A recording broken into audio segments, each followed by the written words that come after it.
Topik firman Tuhan pada hari ini yaitu takut akan Tuhan. Takut dan gentar kepada Tuhan.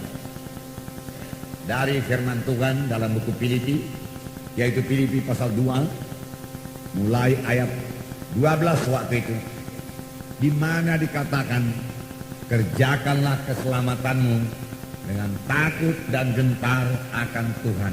Kerjakanlah keselamatanmu dengan takut dan gentar akan Tuhan. Memang keselamatan anugerah. Kita menerima keselamatan bukan karena kebaikan kita. Kita selamat, kita lahir baru, dosa kita diampuni. Namun kita belum ke sorga. Kita masih di dunia ini. Kita masih bayi-bayi rohani. Tuhan menghendaki kita bertumbuh terus, bertambah-tambah dewasa sebagai anak-anak Tuhan, bertambah-tambah mengerti, menyambut maksud Tuhan, dan bertumbuh dalam karakter kita, sehingga kita dibentuk menjadi bertambah-tambah seperti Yesus. Perjalanan rohani kita ini, ada musuh kita yaitu setan, yang tidak suka kita ini selamat. Oleh sebab itu dia akan menghalangi pertumbuhan rohani kita dengan memakai kehendak daging kita. Dalam perjalanan menuju hidup yang kekal sampai kepada panggilan Tuhan itu, saudara, masih banyak pergumulan, masih banyak perjuangan, masih banyak pertempuran, masih banyak doa yang disampaikan, masih banyak pelayanan yang harus dikerjakan. Inilah yang dimaksud Tuhan, kerjakanlah keselamatanmu. Ini bagian kita.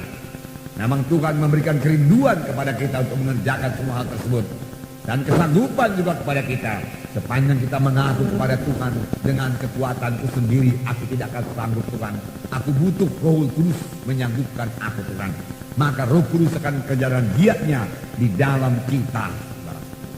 Paulus berkata, aku menyiksa tubuhku, aku menguasai tubuhku sepenuhnya, aku mendisiplin tubuhku, supaya jangan aku yang sudah mengajar orang lain terbuang. Paulus sudah mengajar orang lain berbuat perkara yang besar kepada Tuhan, harus juga mengerjakan keselamatannya dengan takut dan gentar kepada Tuhan. Oleh sebab itu dia menyangkal dirinya. Dia tidak mau dikuasai oleh tubuhnya, dia tidak mau dikuasai oleh dagingnya, dia tidak mau berjalan dalam kehendak daging karena itu membawa kepada maut. Dia berjalan dalam roh. Saya percaya penuh Paulus mengerti bagaimana berjalan dalam roh, karena dia menerangkan bagaimana seharusnya orang itu berjalan dalam roh. Dalam buku Galatia pasal 5, berjalanlah kamu dalam roh, niscaya kehendak daging tidak akan kamu genapkan, dia katakan. Oleh sebab itu Paulus menyangkal dirinya dan menguasai tubuhnya, supaya jangan aku yang sudah mengajar orang lain terbuang, dia katakan. Kalau Paulus bisa terbuang, hati-hati kita ini juga bisa terbuang.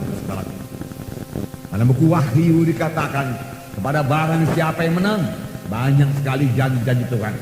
Barang siapa yang menang, dia akan makan daripada mana yang tersembunyi itu. Barang siapa yang menang, dia tidak akan mendapat bahaya apa-apa daripada kematian yang kedua. Barang siapa yang menang, dia akan berpakaian putih, dia katakan.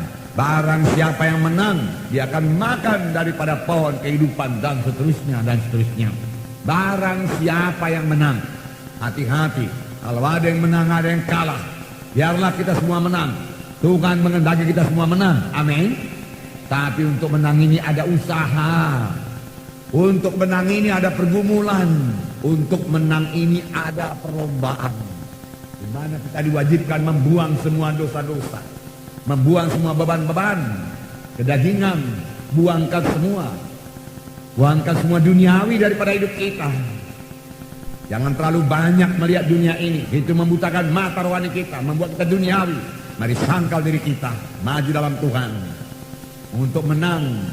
Mata tertuju kepada Yesus, berlomba dengan tekun, amin saudara. Lalu saudara beroleh mahkota kehidupan, saudara beroleh mana yang tersembunyi, saudara makan daripada pohon kehidupan, saudara beroleh pakaian putih dan lain sebagainya. Banyak janji-janji Tuhan bagi mereka yang menang. Mereka yang menang, kita semua harus menang. Tuhan menentukan kita harus menang. Saudara, ingat bangsa Israel yang sudah keluar dari tanah Mesir tapi tidak sampai ke tanah Kanaan. Ini sangat menyedihkan. Ini menjadi pelajaran bagi kita pada akhir zaman. Kita jangan sukakan perkara daging duniawi dosa. Jangan suka bersungut-sungut. dan jangan menyembah berhala, jangan jatuh dalam kedagingan percabulan. Mari kita hidup benar, hidup suci, dan mengerjakan keselamatan kita dengan takut dan gentar kepada Tuhan. Takut dan gentar kepada Tuhan. Amin, saudara. Biarlah roh takut akan Tuhan berlaku bagi kita semua. Saudara, takut akan Tuhan berarti hormat kepada Tuhan. Ya, tiap kali kita berdoa dengan hormat. Tiap kali kita memuji menyembah Tuhan, kita memuji menyembah Tuhan dengan hormat kepada Tuhan. Jangan asal-asalan. Tuhan tidak akan datang dalam pujian penyembahan yang seperti itu. Tiap kali kita bersorak-sorai atau celebration, nyanyi buat Tuhan, kita lakukan dengan hormat kepada Tuhan. Kita menghargakan Tuhan. Saudara, itulah artinya takut akan Tuhan. Dengan sendirinya kita akan mematuhi Tuhan kalau kita takut akan Tuhan. Dan kita menolak dosa. Oleh sebab itu roh takut akan Tuhan sangat penting dalam sidang Tuhan. Karena ini akan menurunkan berkat yang luar biasa bagi sidang Tuhan. Dan bagi anak-anak Tuhan. Bagi keluarga-keluarga. Keluarga-keluarga yang takut akan Tuhan akan mengajarkan firman Tuhan pada anak-anaknya. Dan anak-anaknya juga takut akan Tuhan. Dan berkat takut akan Tuhan luar biasa. Takut akan Tuhan berarti kita mengasihi Tuhan. Mengasihi Tuhan, intim dengan Tuhan. Tetapi juga kita mengenal Dia sebagai Tuhan yang menghakimi dengan adil. Apakah Dia menghakimi dengan adil? Karena Tuhan tidak suka dosa. Dia akan menghukum dosa. Oleh sebab itu kita perlu taat kepada Tuhan dan berjalan dalam kesucian. Inilah dia takut akan Tuhan. Takut akan Tuhan. Hormat. Memuji menyembah Tuhan dengan sungguh-sungguh. Tuhan akan hadir. Kalau kita berdoa dengan sungguh-sungguh, hormat kepada Tuhan, takut akan Tuhan, merindukan Tuhan, menghargakan Tuhan, dan mentaati Tuhan, maka Tuhan akan hadir dalam tiap-tiap pujian dan penyembahan kita. Dan di mana Tuhan hadir, kuasanya juga hadir. Dan kita boleh mengalami mujizat Tuhan di dalam hidup kita.